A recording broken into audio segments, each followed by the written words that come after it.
Hey guys, I got another great one for you. This video was filmed back in February before COVID-19 kind of set in and canceled life for everyone. We filmed it at Magnolia Plantation during another installment of Inalienable Rights, which is the brainchild or the brain baby of Joseph McGill with the Slave Dwelling Project.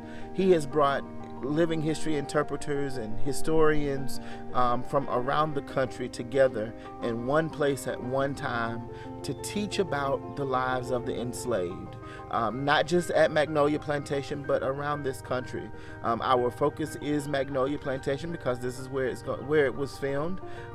Thank you to Tom Johnson for believing in the project and allowing this to happen, but also thank you so much to Joseph McGill for thinking of the Chronicles of Adam. Just recently, this work was actually featured in USA Today Travel.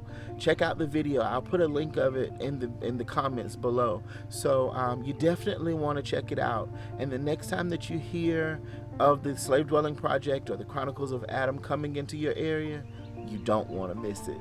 Make sure that you make plans to attend. I promise you, it will change your life. Check it out.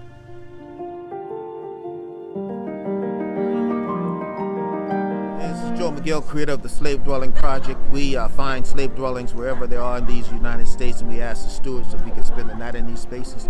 Because once upon a time, if you're listening to this, you may have gone up to a plantation and heard the stories of the enslavers, not about the people who they enslaved. Well, we fix that. Our job is to fix that. We go to these places and we sleep in these places, and we do living history also.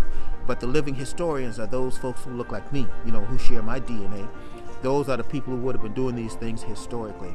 So we don't confuse anyone that way.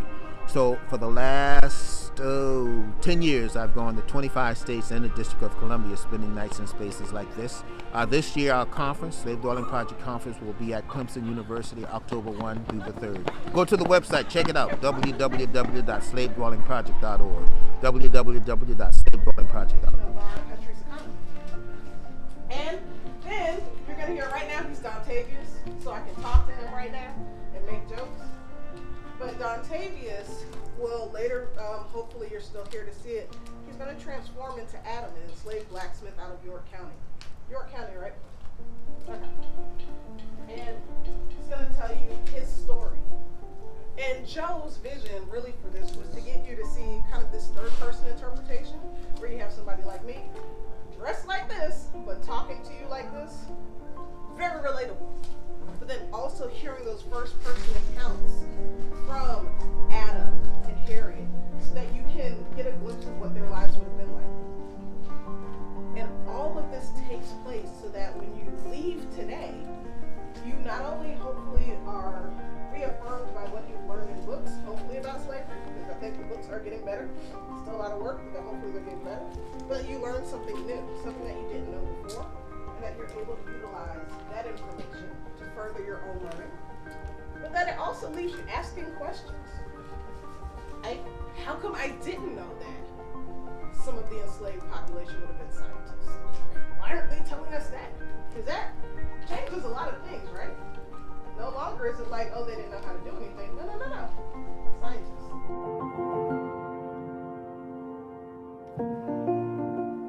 My name is Nicole Moore, and I'm a public historian who focuses on the lives of the enslaved during the antebellum period. And today I am here with the Slave Dwelling, kind of in a dual role. I am a board member of the Slave Dwelling Project, so I'm here to support Joe McGill and his work, but I'm also one of the living historians who are part of the Inalienable Rights Living History Program. And we are here to really educate the masses, literal masses, about 500 students, with another 300 expected to come out today, on what it was like to be an enslaved person, particularly in the American South. Magnolia has been great in allowing us to use the grounds to really tell that narrative, particularly in front of these cabins that we're at. And it helps not only give the students kind of some groundwork on what hopefully they've learned in school, but they've learned today that the enslaved were scientists.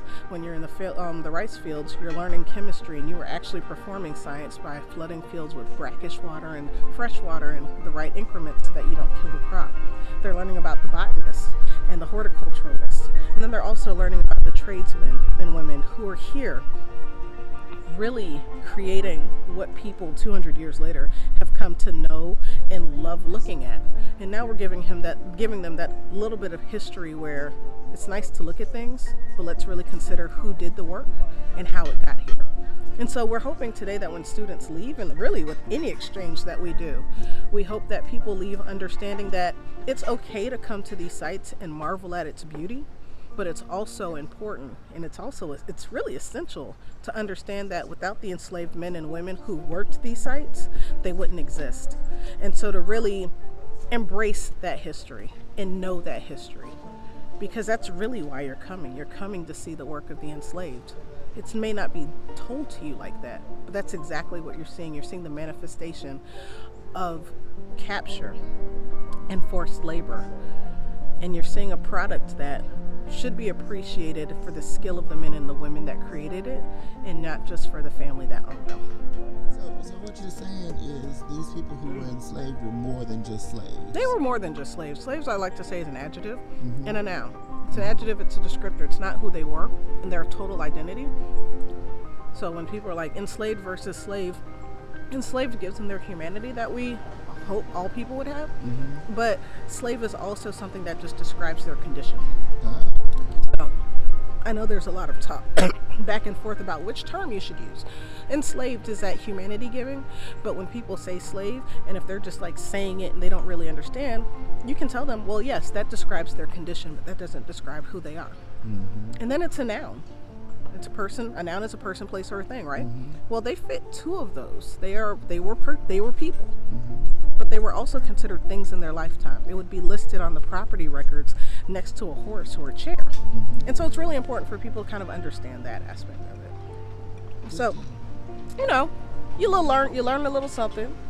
You discover that we all have something in common with the enslaved, whether we recognize that or not.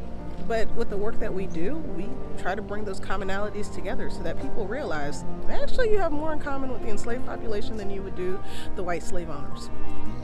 Yeah, they were the 1%. They were the 1%. Now, before I dash off again. You can go ahead and do it. Do it in your own Nicole fashion.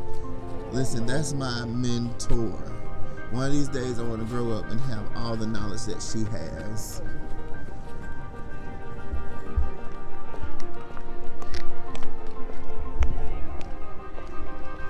Hey, what's your name? I'm Josie. You Josie. What are you doing here today? Who are you and what do you do? I work at Magnolia and I'm the manager of the Children's Garden now. Oh, yeah. So today is a really, congratulations. Oh, thank you. And so today is a really good day for you to be able to see all these kids. Exactly, right? yeah. Cool biz. Is the Children's Garden open now or is it? It is open. Okay. We're just doing some tweaking. Okay. Yeah. Now, how much is it in addition to that normal admission? Nothing. It comes with it. Good deal. Good deal. Yeah. And listen, I'm not going to the Children's Garden today because I got to go and do some storytelling in just a couple seconds. It's okay. But when I come back or before I leave today, I'm going to peek my head over there. Please. I'm loving the additions and the work that y'all have been doing behind the scenes. Oh, thank you. Keep up the great work. All right. All right, friend. You're so cute. I love you. See you later. All right, so guys, I got some volunteers here. I have even some Magnolia staff, some staff from Magnolia Plantation and Gardens. So my friend right here, my man, what's your name? Hal Bourgeois. Say it again? Hal Bourgeois. Hal Bourgeois. Okay. And I'm a volunteer. So Okay. I'm just watching to see if people have tickets to go through. Okay, and today is a very special day because all of these school children from Charleston County are getting in for free, correct? Correct. Oh, cool beans. So it makes your job a little bit easier. It's to a lot get in. easier. Okay. Now, my friend right here, you're on staff here, right? Yes, I am one of the Slavery to Freedom tour guides. So tell me, why is an event like today important to have all of these children able to visit this area for free? Well, it's very important because it gives an opportunity for them to have an awareness of how life would have been for enslaved persons on Magnolia, and it also will open up discussions, and it allows them to now they've had the experience, they can begin to have some discussions around it, which is very important because we cannot forget our history. That's right, that's right, because if we forget We're doomed to repeat it. That's what they say. Now, the cool thing about today is they're getting in for free.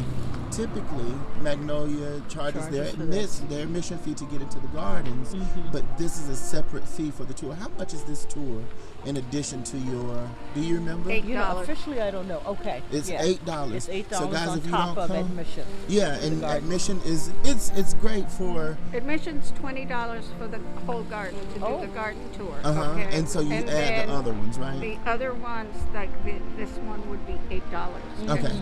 Okay. So this is a beautiful place. It's a whole lot of beautiful flowers. The history is rich and wonderful. But if you pay that extra $8, you can take this tour here, and it's well worth it, right? Oh, very well worth it. Yeah. We have a lot of great McGill. discussion Tell me your name around again. the tour. Vanessa. Vanessa, you get Miss Vanessa to take you on the tour. And Miss Vanessa told me, she said she didn't want to answer that question because she's fired up and ready to go. But thank y'all so much.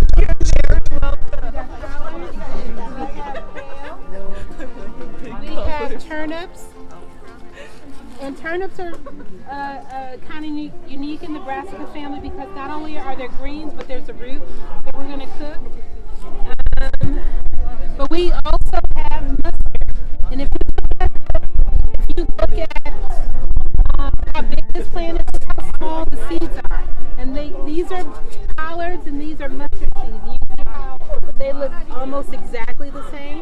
The one unique difference would be that the mustard, you can actually grind this up that comes from that plant and use this to... He is the best fire maker. Chad is the fire whisperer. He is the fire whisperer. Better than the fire screamer. I got a belly. All right, so we're going to take a vote. All for butt. All for leg. Chad Carter. I'm helping make lard, so we've been cooking lard all morning. We just finished it off. We're decanting it off kind of like the rubble. And Jerome and Jermaine are going to fry some fish, some shrimp, and some chicken. In this lard that you In this lard here. Yes, sir. So in that pot right there is the best part. That's the drippings. I would put that in the green. Hold on. No, you don't have crackers. That's what's left. Look at that. I'm gonna reach in here. Listen, I got the biggest one. Where's my camera? Look at that. It's just what's left from the fat. It's the crackers. It's called crackers. You can make cornbread with it and make it crunchy. Oh my God, that is so pretty. And then you could pour the grease or the drippings or whatever from it into your greens and season your greens. That's some good carrying on. Now I have to tell you, one of his best skills is keeping this. Okay, hi, my name is Melissa Bryant, and I'm a volunteer here at Magnolia Plantation. I am here because I love the living history of it. I think it's an amazing opportunity to get educated about what happened here at Magnolia Plantation. Amazing group of historians, people that can recreate this atmosphere, or this experience for everybody. So I just think it's. Tell me about this big old knife you got in your hand right here. I'm over here cutting some turnips so that Mr. Jermaine and Mr. Jerome. Mr. Jermaine. Don't tell him I got that mixed up. won't. So that they can create this great meal that they're doing. Good So I'm just over here chopping up some greens. So doing the prep work, that's Yes. the most important Yes. part of the job, Yes. right? Yes. All right, so Yeah. let me check out your cutting skill. All right.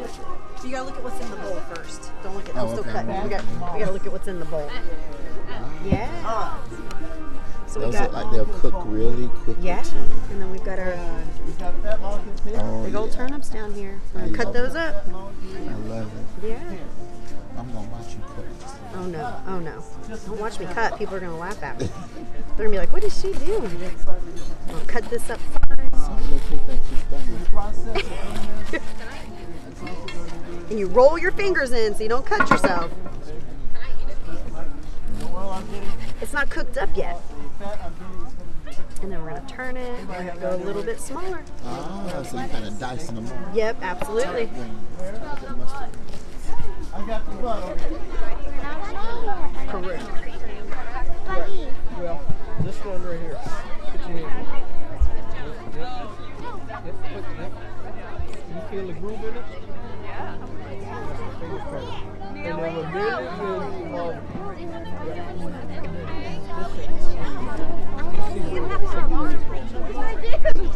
and it was kids from 10 and women. They were mainly been the one that would handle the bricks. Take it right here. maybe get a little bowl, put a little milk in it, put out some bread, put it out in the back of their store on the ground. That was for the cats. Now, if one of the cats happened to be hurt, happened to be any of the other human cats, so be it.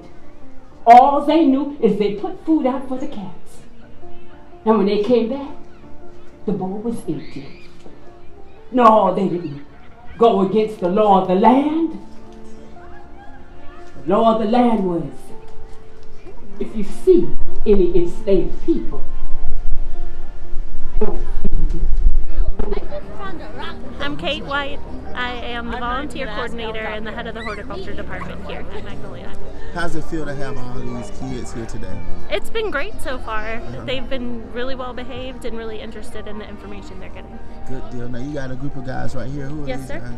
These Ted, Isaac, and Jackson Leach. So we got Ted, Isaac, and Jackson Leach. Now this is Mr. Leach's cabin, right? Yes. Ah, so.